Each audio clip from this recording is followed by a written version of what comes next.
Hola. Hoy nos adentramos en una festividad que, bueno, resuena con una profundidad especial. Yom Kippur, el día de la expiación. Pero lo haremos desde una perspectiva muy concreta, examinando exclusivamente lo que prescribe el Tanaj, la palabra escrita. Dejamos al margen interpretaciones o, digamos, tradiciones posteriores. Tenemos delante un análisis que busca responder, bueno, ¿qué mandatos específicos da el texto bíblico para observar este día, que es considerado el más sagrado?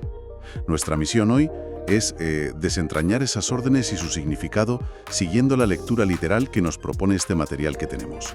Y es interesante empezar, fíjate, por cómo el propio texto enmarca este día. Levítico 23 lo define como un estatuto perpetuo, Chukat Olam. Esto ya nos indica, desde la óptica de esta fuente, claro, que no se trata de una observancia temporal, sino de algo con una relevancia, bueno, que se pretendía duradera, a través de las generaciones. Vale. Chukat Olam. Entremos entonces en materia. Si nos ceñimos a esa lectura literal que comentas, ¿cuáles son las acciones concretas que la Torá exige para Yom Kippur según este análisis? O sea, ¿qué se supone que hay que hacer? 4 pilares fundamentales, todos extraídos principalmente de Levítico 23. Primero, algo básico pero esencial, la fecha y duración. Se establece claramente el día 10 del séptimo mes, Tisrei. Y no es un asunto de unas horas, ¿eh? El texto es muy específico en Levítico 23. De tarde a tarde guardaréis vuestro reposo. Un ciclo completo de 24 horas, empezando al anochecer del día 9. Entendido. Fecha clara, día completo. De tarde a tarde.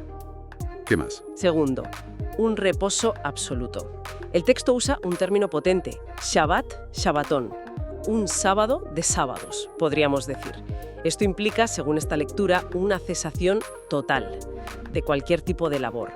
Levítico 23-28 es tajante. Ningún trabajo haréis en este mismo día. Es un parón completo, ¿entiendes? Sí. Suena bastante estricto eso de ningún trabajo. Va más allá del Shabbat semanal habitual, entonces. Efectivamente, la denominación Shabbat, Shabbatón sugiere un nivel de solemnidad y cese de actividad aún mayor. El tercer pilar es la santa convocación, Mikra Kodesh, en hebreo. Esto está en Levítico 23-27. Implica una llamada a reunirse, a formar una asamblea sagrada ante la presencia divina. O sea, no es solo una observancia individual, sino comunitaria. Vale. Fecha, descanso total, reunión. Falta el cuarto pilar, y es quizás el que más preguntas suscita, ¿no? El más. Exacto. El cuarto es la aflicción del alma. El mandato central, que se repite varias veces, por ejemplo en Levítico 23-27, es Anitem et nafshoteihem. Literalmente, afligiréis vuestras almas. Aquí es donde la cosa se pone interesante, claro. Afligir el alma. Es una frase cargada de significado, casi poética, pero ¿qué implica en la práctica según esta interpretación que estamos explorando? Uno podría imaginar muchas formas de afligirse, ¿verdad? ¿Cómo se define esto basándose estrictamente en el texto? Pues eso es lo fascinante del enfoque que tenemos delante. No recurre a tradiciones posteriores, sino que busca la respuesta dentro del propio Tanaj. Argumenta que existe una conexión textual explícita entre ese verbo afligir, que viene de la raíz hebrea aná, y el acto de ayunar, la palabra hebrea zom. Ajá. ¿Y dónde encuentra el texto esa conexión? ¿Hay ejemplos concretos? Sí, claro. Este análisis presenta varias referencias cruzadas como evidencia. Por ejemplo, cita el Salmo 35:13. Ahí, el rey David dice literalmente, «Yo afligí con ayuno mi alma». La interpretación que se hace aquí es que el ayuno es el medio de aflicción. No son dos cosas separadas, ¿ves? Ya veo, directo. Otro caso que se menciona es el de Esdras, en Esdras 8:21. Él proclama un ayuno, un zom, con el propósito explícito de afligirse. La palabra que usa es legitanot, que viene de la misma raíz, ana. Se afligen delante de Dios buscando su favor. Entendido. Y también se apoya mucho en el profeta Isaías, en el capítulo 58, versículos 3 y 5. El argumento es que Isaías utiliza los términos ayuno y día en que el hombre aflige su alma casi como sinónimos al describir las prácticas religiosas del pueblo en esa época. Entonces, siguiendo esa línea argumental basada en el propio lenguaje bíblico, la conclusión de este análisis es que la orden de afligir el alma en Yom Kippur se traduce directamente como ayuno total. Abstinencia de comida y bebida. Precisamente. Esa es la interpretación que se deriva de este enfoque textualista. Y ojo, se recalca que no es una opción menor. Se subraya la seriedad citando Levítico 23-29. Porque toda persona que no se afligiere en este mismo día será cortada de su pueblo. Uf, será cortada de su pueblo. Es una consecuencia drástica. Eso realmente subraya la importancia capital que se le da a este acto de ayuno dentro del sistema descrito en Levítico, ¿no? Es tremendo. Sin duda. Para esta perspectiva, esa frase indica que el ayuno no era un simple acompañamiento simbólico, era un componente esencial, indispensable, de la observancia de Yom Kippur, con consecuencias muy graves por su incumplimiento. Bien, bien. Hemos visto el cómo. Día específico, descanso, reunión y fundamentalmente ayuno. Pero pasemos al porqué. El nombre lo dice. Día de la expiación. Yom Kippurim. ¿De qué necesita uno expiación según describe Levítico?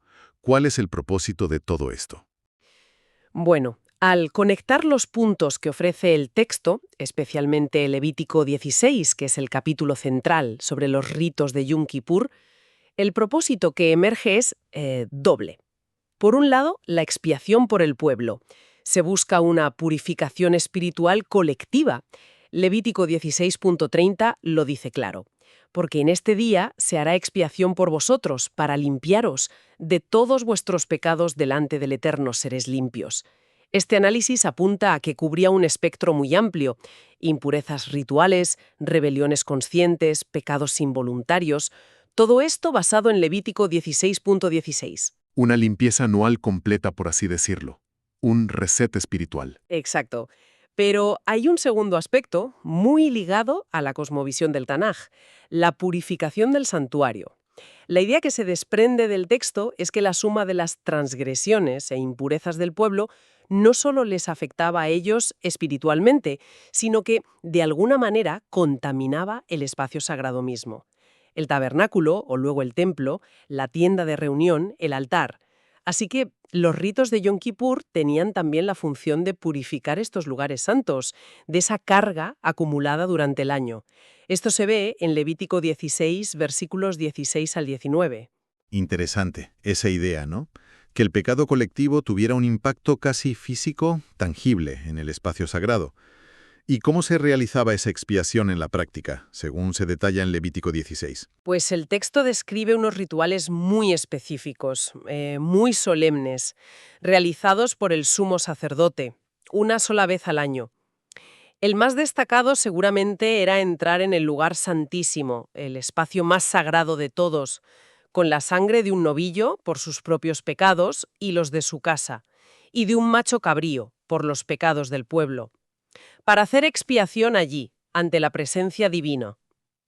Luego está el famoso rito de los dos machos cabríos. Uno se sacrificado y el otro, el llamado macho cabrío para Azazel, era enviado al desierto. Antes de enviarlo, el sumo sacerdote confesaba sobre él todas las iniquidades de Israel, llevando simbólicamente esos pecados lejos, al desierto, a la nada. Son rituales muy potentes simbólicamente, desde luego. Pero, ¿eran solo cosa del sacerdote o el pueblo tenía un papel más allá de simplemente ayunar y esperar? Ajá. Aquí hay un punto crucial que resalta a este análisis. Los ritos sacerdotales y la aflicción, o sea, el ayuno del pueblo, no eran elementos separados, funcionaban conjuntamente. Se argumenta que la eficacia de la expiación descrita en Levítico dependía tanto de la correcta ejecución de los rituales por parte del sumo sacerdote, como de la participación activa y sincera del pueblo a través de su aflicción del alma, de su ayuno. Eran dos caras de la misma moneda expiatoria. Entendido. Una corresponsabilidad, digamos. Exacto. Ahora, la pregunta inevitable para muchos hoy. El templo ya no existe. Esos rituales con sangre y machos cabríos no se pueden realizar. Si alguien quisiera seguir estrictamente los mandatos bíblicos que este análisis considera perpetuos y aplicables sin templo, ¿cómo se observaría Yom Kippur hoy? ¿Qué quedaría? Pues el enfoque que se deriva de esta lectura se centra, lógicamente, en aquellos mandatos etiquetados como perpetuos, chukat olam, que no están intrínsecamente ligados a la existencia física del templo. Estos serían fundamentalmente el reposo absoluto, Shabbat, Shabbatón, y la aflicción del alma, interpretada como ayuno. esos dos pilares. O sea, descansar completamente y ayunar. Eso sería el núcleo. En esencia, sí, como base irrenunciable según esta perspectiva. La guía práctica que se extrae sería: al atardecer del 9º día del 7º mes, cesar completamente cualquier labor productiva e iniciar un ayuno total de comida y bebida. Este ayuno se mantendría hasta el siguiente atardecer, cumpliendo así con el mandato de reposo y aflicción durante las 24 horas completas del día 10. ¿Y qué hay de la Santa Convocación, la reunión? ¿Cómo se aplicaría eso hoy? Bueno, aunque no haya un templo central al que peregrinar, el principio de reunirse como comunidad sigue vigente desde esta perspectiva. Por lo tanto, se sugiere que el día se dedique a la reunión solemne. El contenido de esa reunión. Pues el análisis propone enfocarse en el estudio y la lectura de las Escrituras, en particular Levítico 16, que describe los ritos originales, y también pasajes proféticos que hablan sobre la confesión de pecados, el arrepentimiento, el retorno a Dios, lo que se llama Teshuvá. Pero recuerdo que antes mencionaste algo sobre Isaías. Parecía que el análisis sugería que la aflicción iba más allá de simplemente no comer o beber. ¿Hay algo más sobre el espíritu de ese ayuno? ¿O la intención? Exactamente. Y aquí es donde la interpretación se vuelve, digamos, más profunda y exigente. Este análisis recurre al capítulo 58 de Isaías para explorar qué tipo de ayuno es el que Dios realmente escoge o valora, según el profeta. Isaías, en ese capítulo, critica un ayuno que es meramente ritualista, una aflicción externa pero sin un cambio interno real, sin corazón. ¿Y qué caracteriza entonces al ayuno que sí es aceptable, según esa lectura de Isaías 58 que propone la fuente? Según la interpretación presentada, el ayuno que agrada a Dios, tal como lo describe Isaías, está intrínsecamente ligado a la acción ética y social, a la justicia. Implica, y cito algunas frases, desatar las ligaduras de impiedad, soltar las cargas de opresión, dejar ir libres a los quebrantados y romper todo yugo. Y de manera muy concreta, compartir tu pan con el hambriento y albergar a los pobres errantes. Acciones muy prácticas. Pero, claro, ¿cómo se hace eso durante un día de ayuno total y de reposo absoluto? Parece contradictorio. Muy buena pregunta. La forma en que se interpreta aquí no es necesariamente que esas acciones deban realizarse durante las 24 horas del ayuno físico y el reposo. Eso sería complicado. Más bien, se entiende que el ayuno, la aflicción física, debe ser un catalizador, un medio para un examen de conciencia profundo y un arrepentimiento genuino, para esa teshuvá, ese retorno del que hablábamos. Y esa teshuvá, ese cambio interior, debe manifestarse luego, como fruto del ayuno, en acciones concretas de justicia, misericordia y compasión hacia los demás. El ayuno sin ese componente ético, sin esa consecuencia práctica, sería, según la lectura de Isaías que hace esta fuente, vacío, un ritual sin sustancia. Ah, entiendo. Así que, desde esta perspectiva, el ayuno de Yom Kippur no sería un fin en sí mismo, sino una herramienta poderosa, una práctica destinada a facilitar un profundo retorno a Dios y a sus caminos. Y ese retorno debe necesariamente traducirse en un compromiso activo con la justicia y el bienestar del prójimo. El ayuno físico y la acción ética estarían vinculados. Precisamente. El ayuno se vería como un medio para ablandar el corazón, para fomentar la humildad, la reflexión y para impulsar un cambio real en la conducta. No solo durante ese día, sino como un compromiso renovado para el año que comienza. Entonces, recapitulando un poco nuestra exploración de hoy. Hemos visto Yom Kippur a través del prisma específico de los mandatos literales del Tanaj, tal como los presenta este análisis que hemos seguido. Identificamos órdenes claras. Un día concreto, el 10 de Tishrei, descanso absoluto, Shabbat Shabbatón, reunión sagrada, Mikra Kodesh, y, de forma central, la aflicción del alma, Anitem et Nafshoteihem, interpretada aquí de manera contundente como ayuno total, basándose en referencias internas del propio texto bíblico. Así es. Y hemos visto que el propósito descrito en esos textos es doble. Por un lado, la expiación de los pecados del pueblo, una limpieza espiritual, y por otro la purificación del espacio sagrado, que se consideraba contaminado por esos pecados. Esto se lograba mediante una combinación de rituales sacerdotales, cuando el templo existía, y la participación activa del pueblo a través de ese ayuno. Aplicado a hoy, esta perspectiva se centra en los mandatos considerados perpetuos, el descanso, el ayuno y la reunión para el estudio y la reflexión.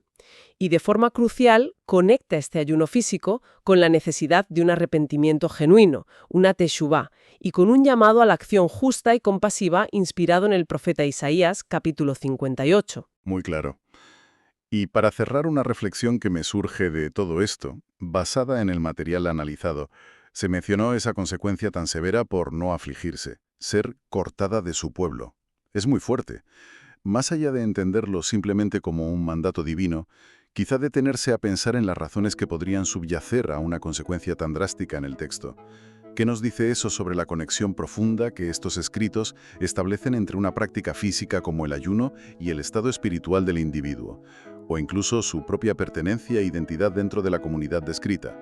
No sé, es algo sobre lo que seguir dándole vueltas, ¿verdad?